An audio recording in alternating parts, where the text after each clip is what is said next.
जो नासिर और जुनैद के साथ घटना घटी है, ये घटना सीधे गौ तस्कर जो अपने आप को गौ रक्षक कहते हैं उनके और जो उनके गाय के खरीदार हैं उनके बीच का ये मामला है। न तो पूरा समाज हिंदू और मुस्लिम दो खाने में बटा हुआ है।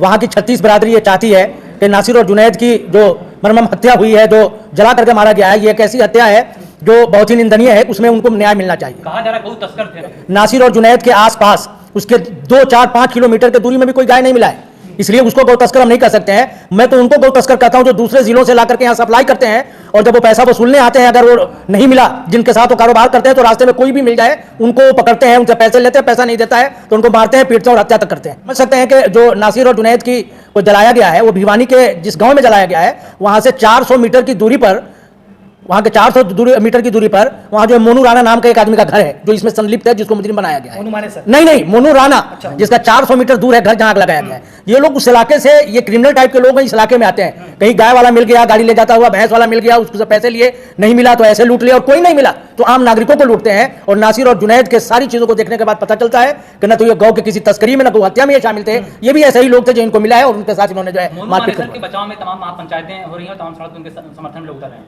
कैसे देख रहे हो, कैसे ऐसे लड़ पाएंगे? देखिए, मैं ये कहता हूं कि मोनू मानेसर हो या डॉक्टर इत्तेफाक, अगर वो कातिल है तो कातिल के पक्ष में किसी को नहीं आना चाहिए। ये कोई धर्म की लड़ाई नहीं है कि जिसमें धार्मिक आधार पर कोई किसी का पक्ष ले। तो जो लोग, मैं कहता हूं कि ऐसा किसी के लिए भी जो कातिल है उसके लिए अगर खड़े होते हैं तो कातिलों को बढ़ावा दे रहे हैं, वो कातिलों के संरक्षक हैं और उन्हीं लोगों के बलबूते पर यह कत्ल हो रहा है। लेकिन सवाल यह है कि क्या गौ रक्षक के नाम पर हरियाणा में बहुत बड़ा खेल खेला जा रहा है?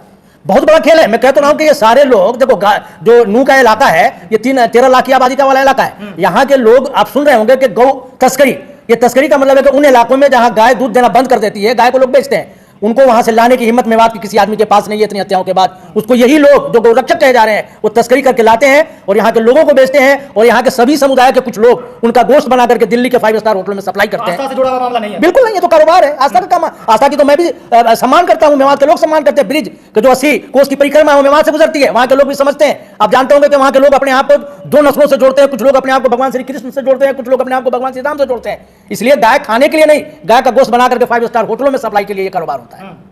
जब जो है जो लोग जो कातिल हैं और जिनको गौरक्षक आप कर रहे हैं, उनका हमारे गृह मंत्री से लेकर के और राज्य के गृह मंत्री तक के साथ फोटो है, तो कहीं ना कहीं उनका संरक्षण तो प्राप्त है ही। इसको सबूत कहता है, मैं नहीं कहता। तो बचाया भी हो जा रहा है उनको। हाँ, बचाया जा रहा है। इतने दिनों में गिरफ्तारी का न होना इस बात को साबित करता है कि उसे हमारी सरकार उन कातिलों को बचाने का प्रयास कर रही है। कांग्रेस की सरकार है राजस्थान में, क्या वो भी बचाने की कोशिश कर रही है? देखिए, चुनाव का वक्त है, ये चुनाव का वक्त है। वो राजस्थान की जो मौजूदा सरकार है वो भी ठीक ये एक्शन नहीं लेना चाहती है कि ऐसा ना हो कि जो लोग सनातन धर्मी नहीं हिंदुत्ववादी हैं वो लोग ऐसा ना हो कि हमसे नाराज हो जाएं और हमारे वोट पे प्रभाव पड़े। इसलिए उनको भी जिस तरह से इसमें हिस्सा लेना चाहिए था और न्याय करना चाहिए था वो नहीं कर रहे हैं। आज कि इस मोहब्बत की दुकान में मुसलमानों की कोई बड़ी हिस्सेदारी नहीं रहेगी। इसलिए नहीं रहेगी, यही अशोक गहलोत जी हैं जिनके राज्य से ये यात्रा गुजरी थी। पिछले दिनों निंदनीय, बहुत ही घृणा के लायक एक हत्या उदयपुर में हुई थी कन्हैया लाल जी की। कन्हैया लाल जी की हत्या हुई जो नहीं होना चाहिए था, जिनने किया उसको फांसी पे जाना चाहिए, सरकार उसको करे। लेकिन इसी अशोक गहलोत ने कन्हैया लाल जी के परिवार को 1 करोड़ रुपये का मुआवजा दिया था। आज घाटमिका में जो उन्हीं के राज्य के ये जुनैद और नासिर हैं, उनको 20 लाख रुपए का मुआवजा देने की बात वो भी 3 रास्तों से कर रही है। 15 लाख सरकार देगी, 5 लाख वहाँ के मंत्री जी देंगे। सरकार से क्या मांग है नासिर जुनैद के साथ? कौन सी सरकार सर?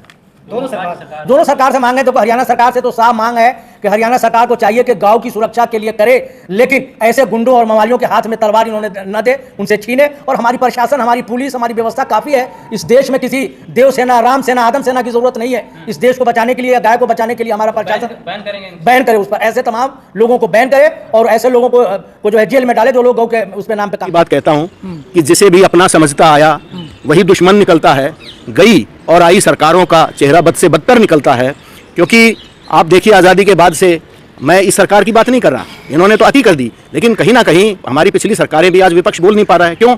क्योंकि उन्होंने अपने अतीत में गलतियां कर रखी हैं, बुराइयां कर रखी हैं, और जिनकी डर की वजह से वो आज नहीं बोलते। संयुक्त किसान मोर्चा खड़ा हुआ था, किसान ने इनको आदेश दिया कि हम मालिक हैं, हमारे आदेश मानने पड़ेंगे। तो मैं और 4 लाइनों में बता दूं एक किसान के लिए कि मालिक हो तू सोया रहे। आज़ादी लेके आए, किसान लेके आए, पगड़ी समाल जट्टा आंदोलन चला था, वो अंग्रेजों को कानून वापस लेने पड़े थे अपने। उसके बाद वो कानून तो वापस लिए ही लिए, आज़ादी भी आई। और वो आज़ादी किससे थी? ईस्ट इंडिया कंपनी से। उसने यहाँ अपना व्यापार करने के रास्ते राज ही जमा लिया। तो वो आंदोलन देश में 47 की आज़ादी लेके आया। तो उसके बाद अगर किसानों ने अपना जिम्मेवारी से रखवाली की होती, नेताओं का जिस तरीके से आज मूल्यांकन हो रहा है, तब किया होता तो आज देश में ये नौबत नहीं आती। तो मैं कहता हूँ कि मालिक हो तू सोया रहे, फिर सेंध तो घर में लाजिम है, जिनको सौंपी तूने सत्ता, बने बैठे आज वे जालिम हैं। हे किसान, तू है देश का स्वामी, शासक तेरा मुलाजिम है, तेरे पसीने का खून जो चूसे, हाकिम नहीं तेरा मुजरिम है। काय का बजरंग दल है? ये बजरंग दल भगवान का नाम है, ये करवाते इंसानों के था। ये काय का बजरंग दल है? बजरंग दल तो नहीं है, ये इंसानियत के नाम पर डब्बा है। गाय तो अपने आप बची हुई है, गाय की रक्षा सब करते हैं। जिसको माता कहते हैं उसका कौन दुश्मन हो सकता है? गाय आती या ये सांड आता तो उसको लोग गुड़ देते थे, लोग घर के बाद चारा डालते थे। हम कीड़े मकोड़ों को तक को जिमाते हैं जाके, उनको चीनी आटा डाल के आते हैं। तो हमारे परिवेश में गाय तो कभी असुरक्षित थी ही नहीं, और कोई भी असुरक्षित नहीं था। ये सिर्फ और सिर्फ बांटने का तरीका है। क्यों हो रही है गाय के नाम पर? व्यापार के नाम पर। ये व्यापारी लोग हैं जो हत्याएं करवाते हैं। ये गाय के नाम पर है, ये इनका धंधा है। इनको मंथली इनकी पूरी ना दो, उनका झगड़ा हो जाता है और झगड़े में मौत होती है। ये व्यापारी लोग हैं, इनके इधर चल रहे हैं बीफ है, जो 5 स्टार होटलों में बीफ पहुंचता है, इनके जो हत्थे चल रहे हैं, हत्थों में ये गाय बेचते हैं, यही है। बजरंग दल नहीं है ये, बजरंग दल नाम रख रखा है ये कातिल। कि एक जगह ये स्पेशल टास्क फोर्स बना रहे हैं कि गायों के नाम पे, उनकी रक्षा करने नाम पे, और दूसरी इन्हीं की पार्टी दूसरी स्टेट में कहती है अपने मैनिफेस्टो में कि इस साल हम बीफ का ज्यादा आपको अवेलेबल कराएंगे, अच्छी क्वालिटी का देंगे। तो आपके दोहरे मापदंड हैं। इनके एक नॉर्थ ईस्ट के मंत्री कहते हैं कि मैं तो बीफ खाता हूं, हमारी तो परंपरा में है बीफ। तो आप किस चीज की दुहाई दे रहे हैं? ये सारा का सारा कारोबारी और सियासी काम है, जिसको हमारे बेरोजगार नौजवान नहीं समझ पाते और वो उनके हत्थे चढ़ जाते हैं। उनके जरिए से ये सारा काम हो रहा है। इन्होंने यूपी में जैसे ही इनको मौका मिला वहाँ जाट मुस्लिम कराया, उसके बाद हरियाणा में आ जाओ, यहाँ जाट नॉन जाट किया, और आज ये जो मेवात में कर रहे हैं, ये राजस्थान चुनाव को सामने रख के, हरियाणा चुनाव को सामने रख के, और ये टारगेट किया गया है। कॉरपोरेट के साथ में जो काम कर रहे हैं, ये लोगों को उलझाने का काम है। हमारे युवा बेरोजगार हैं, उनको एक माहौल चाहिए। आज प्रतिस्पर्धा ने युवाओं को पूरी तरीके से एक किस्म से निराश कर रखा है, और ऐसे युवा इनके शिकार होते हैं। उनको थोड़ा बहुत ये मेहनताना देते हैं या उनको कोई भी संरक्षण देते हैं। इसमें खास तौर पे आपने देखा होगा कि जो हथियार लेके ये सरकार बिल्कुल हमें अलग करने के चक्कर में है। अल्पसंख्यक को सरकार बिल्कुल पीछे धकेलने के चक्कर में है।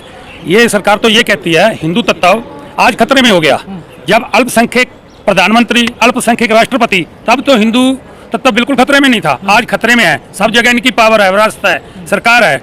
और गाय का देखो, हमारे गीता में, हमारे ग्रंथ साहब में, सब में लिखा हुआ है भाई गाय के बाद मनुष्य का जन्म होता है, और गाय 100 मारो मनुष्य 1 मारो, गाय 100 मारो मनुष्य 1 मारो, उसका बराबर पाप है। तो इनको शर्म नहीं आती भाई? एक गाय कोई मार भी नहीं रहा, शक की नजर में, एक पैसा खाने के चक्कर में क्या है, इनको टैग नहीं लगा सकते गायों को? ये सारे गौशालाओं में डंगर जाकर टैग लगाकर मुड़ के डॉक्टरों को गालियां निकालते हैं, अपनी गिनती भी नहीं कराते। ये आरएसएस से देश को बचने की जरूरत है। इसके ये देश के टुकड़े करेंगे। मैं हाथ जोड़ के सभी समाज को, सभी धर्मों को बेनती करता भाई आरएसएस से बच के इस देश को बचा लो। कोई नया संगठन बना लो, नया कोई तरीका, नया संयुक्त मोर्चा बना के इस देश को परिवर्तन लहर लाओ। लेकिन बजरंग दल पे आरोप लग रहा है, आरएसएस पे थोड़ी लग रहा है। अरे बजरंग दल भी तो उन्हीं का तैयार किया हुआ है, उनके बाहर थोड़ा है। उनका तैयार किया हुआ बजरंग दल है। उनको बंदूकें दे दी, लाठियां दे दी, भाई मारो भाई। क्यों? गाय तो हिंदू भी गाय रखता है, दूध पीता है, मुस्लिम भी पीता है, तो सिख भी पीता है, जैनी भी पीता है। कौन नहीं पीता? सारे पीते हैं। पर दूसरी बात ये है, जैसे ये जो भी बुच्चड़खाने हैं 95% इन्हीं के हैं, आरएसएस के, इनके लोगों के। बिल्कुल जाके लिस्ट ले लो, लिस्ट अभी और अपने आत्मजी जी ने बोल के भी सुनाई है। तो वो कौन है? बीफ कौन बेच रहा है? मतलब गाय के नाम पर या कुछ और नाम पर लोगों की सरेआम हत्या कर दी जाती है। अरे भाई जी, 2019 वाला चुनाव हमारे देश के बॉर्डर के शहीद किए, सबको पता है, जानबूझकर शहीद किए, और इन्होंने कोई उसकी रिपोर्ट नहीं दिया हुआ मनाड़।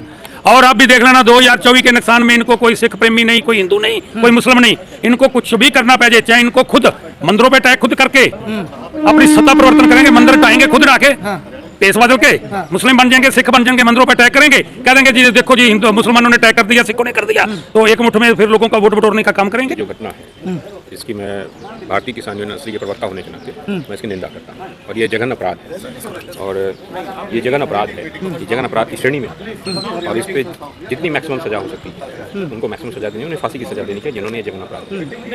लेकिन जो घटना हुई हरियाणा में, पुलिस का भी लोग कह रहे हैं कि वो मुखबिर थे जो जिन पर आरोप लगा इस तरह का। देखिए पुलिस क्या कह रही है, क्या नहीं कह रही है। वर्तमान की जो केंद्र की सरकार है, जो भाजपा नीति सरकार है, नरेंद्र मोदी इसके प्रधानमंत्री हैं, और हरियाणा की जो सरकार है जो इस तरह के टास्क फोर्स बनाती है गौ संवर्धन और गौ रक्षा के लिए, और वह जनता के हाथों में और लोगों के हाथों में हथियार दे रही है, मैं उनसे पूछना चाहता किस कानून के, किस प्रावधान ने, किस संविधान की किस धारा ने हरियाणा की सरकार को ताकत दी है कि वह इस तरह के गुंडे पाले।